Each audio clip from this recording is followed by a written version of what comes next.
Hello everyone. बच्चा party ये एक बहुत बड़ी मिस्टेक है जो बहुत सारे बच्चे करते हैं, एक दो नहीं। मतलब मैं तो ऐसा मानता हूँ, आई एक्सपेक्ट कि मतलब 99% बच्चे ये मिस्टेक करते हैं। वो क्या मिस्टेक है मैं आप लोग को बताना चाहूँगा, और आप में से कोई ये ना सोचे कि ये मिस्टेक मैं नहीं करता हूँ। पहले इस वीडियो को देखिएगा, फिर सोचिएगा कि ये मिस्टेक आप करते हैं नहीं करते हैं। एक बात बताइए, क्या मॉक टेस्ट देने से एग्ज़ाम में सिलेक्शन होता है क्या?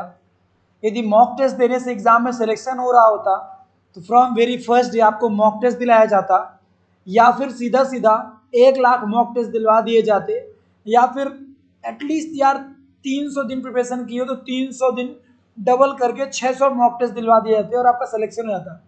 तो ऐसा नहीं होता है। कोई भी आप एजुकेटर से बात करिए, किसी भी आप टीचर से बात करिए, वो यही बात बोलेंगे कि मात्र मॉक टेस्ट से कभी भी सिलेक्शन नहीं होता। एक्चुअली आप यदि सोचते हैं कि मॉक टेस्ट में आने वाले जो क्वेश्चन है वो बना लेंगे तो आपका सिलेक्शन हो जाएगा, तो माय डियर आप कोई भी बुक उठा लीजिए और पूरी की पूरी बुक सॉल्व कर दीजिए आप। ठीक है ना, पूरी की पूरी बुक सॉल्व कर दीजिए मॉक टेस्ट उठा करके, हो गया, आपका सिलेक्शन हो जाना चाहिए। भाई मॉक टेस्ट दो चाहे क्वेश्चन सॉल्व कर लो, बात तो बराबर ही है। Actually my dear, mock test का कुछ और मीनिंग होता है। एक्चुअली उनका मेन मीनिंग ये होता है कि आप 50 पेपर भले ना दें, आप 5 पेपर दें, लेकिन वो 5 पेपर आप एक लगातार अंतराल में दें और हर पेपर के बाद एक डिटेल्ड एनालिसिस करें कि आप किस तरह के क्वेश्चंस में ज़्यादा समय लेते हैं, कौन से क्वेश्चंस है जो आपसे इजीली बन जाते हैं, कौन सा टॉपिक है जिसमें आपको और मेहनत करने की ज़रूरत है, कौन से टॉपिक्स में आपसे गलतियां लगभग ज़्यादा हो रही थी, और सबसे इंपॉर्टेंट, आप किस सब्जेक्ट में ऐसा होता है कि जब जाते हैं तो आप ज़्यादा डीमोटिवेटेड फील करते हैं, और फिर ये सारी गलतियां एनालाइज करने के बाद आप जब नेक्स्ट पेपर में जाएं तो इन्हें दूर करने की कोशिश करें, और जब दूसरा पेपर दें तब आप ये देखें कि पिछले पेपर के कंपैरिजन में आप अब कहां पे स्टैंड करते हैं। लेकिन 99% ऑफ द स्टूडेंट्स दूसरों के कंपटीशन में पेपर तो देते हैं, मॉक टेस्ट तो अच्छे से देते हैं, लेकिन वो आजकल क्या हो गया, बहुत सारी वेबसाइट्स है, बहुत सारे प्लेटफॉर्म है, वो आपको डायरेक्टली मतलब ऐसे करके आपको रिव्यू दे देती है कि आपका ऐसा परफॉर्मेंस था, लेकिन आप वो देख करके आगे बढ़ जाते हो। कभी उसको डीपली ना इंट्रोस्पेक्शन जिसे कह सकते, दिल से सोचना, वो तो कभी करते ही नहीं हो।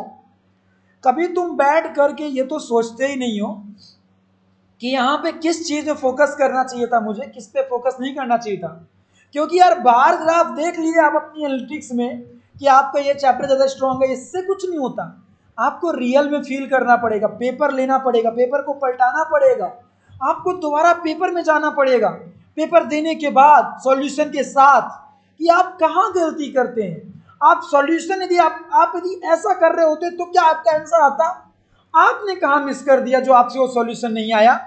इस तरह की जब डीप एनालिसिस, आप पेपर 3 घंटे का दे रहे हैं तो आप 3 घंटे की एनालिसिस भी करिए। मेरा विश्वास मानिएगा, जब आप अगले पेपर में जाएंगे आप उस गलती को नहीं दोहराएंगे। लेकिन आपने 50 पेपर दिए और 50 में आपने एनालिसिस नहीं करी तो आप सेम गलती, सेम एरर बार बार रिपीट करते रहेंगे, और 50 नहीं माय डियर, आप 500 पेपर दे लीजिए, आपको कोई फायदा नहीं होगा। मैं चैलेंज देता हूं, कोई भी जेईई एस्पिरेंट इस बात को गलत ठहरा दे जो मैंने अभी बोली है, कि यदि आप ऐसा नहीं करते तो आपको कोई बेनिफिट नहीं होगा। ये बहुत बड़ी बात मैंने बोली है, अभी भी सीरियसली लेते हैं तो अभी भी बहुत टाइम है जेईई मेन के पेपर के लिए, आपका काफ़ी अच्छा होगा।